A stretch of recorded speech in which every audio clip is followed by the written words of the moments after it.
Welcome back. Instant ramen is a popular staple in workspaces and dorm rooms. After all, it is cost-effective and easy to cook. Sometimes you need a little upgrade though. And no, I'm not just talking about flavor packets. In this segment of Cost Cookers, I've got 3 different ways you can turn your ramen into something restaurant-worthy. Let's take a look. What's up, Rams? I'm your host, Julie, and welcome to my new segment, Cost Cookers, where I'll be showing you guys 3 different ways to spice up your meals while still staying within a college budget. Today, I'll be working with the college staple, ramen, which you can get in blocks of 6 at the grocery store, or you can get individual packs at the on-campus stores like Lake Street Market or Cam's Lobby Shop. Let's jump right into it. Before cooking your ramen, make sure to cook your protein of choice beforehand if needed. We'll be adding it to the ramen after we assemble the bowl. Once your protein is ready, you can get started on the main recipe. First, bring a pot of water to a boil and add your ramen block. While that cooks, add your ramen seasoning to a bowl.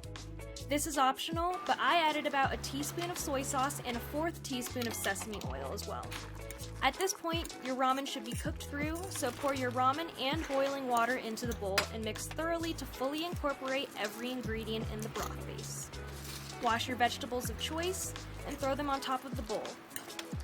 If you like your ramen creamier, I like to add a handful of shredded cheese on top, but this is also optional. And since I'm using an egg as my protein, I cracked it right on top of my noodles and warmed it up in the microwave for an additional 7 to 8 minutes to cook my egg through, but to still have a softer yolk. This meal is quick and easy, especially if you're in a rush. All in all, this took me about 15 minutes to make. I just popped this in the microwave for about 6 minutes, but you can keep microwaving it as long as you need to, just for the egg to fully cook. This is perfect for if you're on a time crunch or if you're just feeling a bit lazy after a long day. For our next recipe, we're actually going to be meal prepping. We're making ramen in a jar. For this recipe, you'll need a mason jar, a block of ramen, protein of your choice, any vegetables of your choice, soy sauce, sesame oil, and sriracha.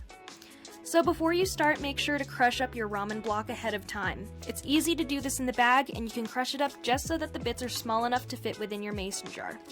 For the actual jar broth base, you can get started by throwing in your ramen seasoning as well as anything else you want in your broth. I'm doing about a 1/2 teaspoon of soy sauce and a 1/4 teaspoon of sesame oil. Since I like my broth a bit spicy, I like to squirt in a bit of sriracha as well, and I just add as much as I like, which is around 1 tablespoon. Now that you've got your broth base all done, toss in your protein as well as your vegetables of choice. For this recipe, I'm using shelled edamame and chicken.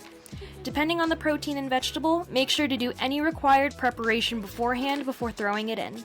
After that, you can pour in your crushed ramen, top it off with green onion, and it should be all good to go. You can set aside your prepped ramen jar until it's ready for use. All you have to do is fill your jar with boiling water, and if you don't have access to that, cold water will do. Just take off the lid and throw it into the microwave for about 4 to 5 minutes. Be careful while taking it out, it will be pretty hot. After letting it sit for an additional minute, mix everything up and it will be ready to eat.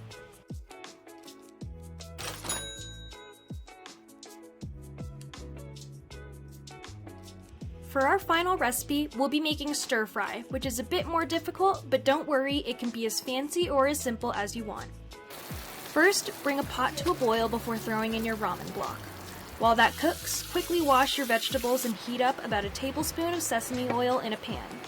When your pan is hot, throw in your vegetables and sauté them for about 2 to 3 minutes before throwing in your protein. Continue to sauté your protein until it's fully cooked, and then slowly add in your teriyaki sauce. I started off with a tablespoon and gradually added more until the flavor was to my liking. And I also added 1 tablespoon of soy sauce and 1 teaspoon of mirin for a sweeter, tangier flavor. At this point, your noodles should be ready. With a fork, remove your noodles from your pot and transfer them over to the pan, mixing everything thoroughly. Once the sauce is fully incorporated with the noodles, your stir fry will be ready to eat.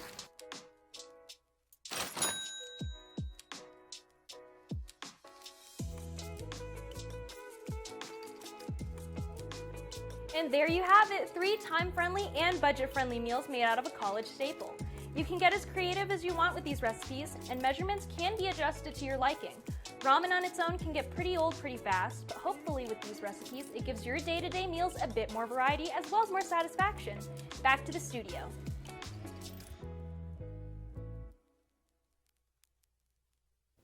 These recipes were super fun to try out. I hope all of you watching from home were able to learn a couple of good tips. And I mean, honestly, like I don't have ramen too horribly much. And so when I'm looking at that, I'm like, okay, that's a pretty good way to spice it up. Yeah, like, ramen's such a versatile noodle that you can do literally anything that you want with it. It's just so easy and time convenient. Yeah, it makes it a lot more than a meal for when you're sick. Yeah, especially like when you're super hungry but like you don't have the time or the strength to really go through with making a whole meal. You can just pop that in the microwave for like 3 minutes. Exactly. And with that, Rams, it's time for another break. The pot is still cooking though, so don't go away just yet. After this, I'll show you how to make a classic mac and cheese recipe.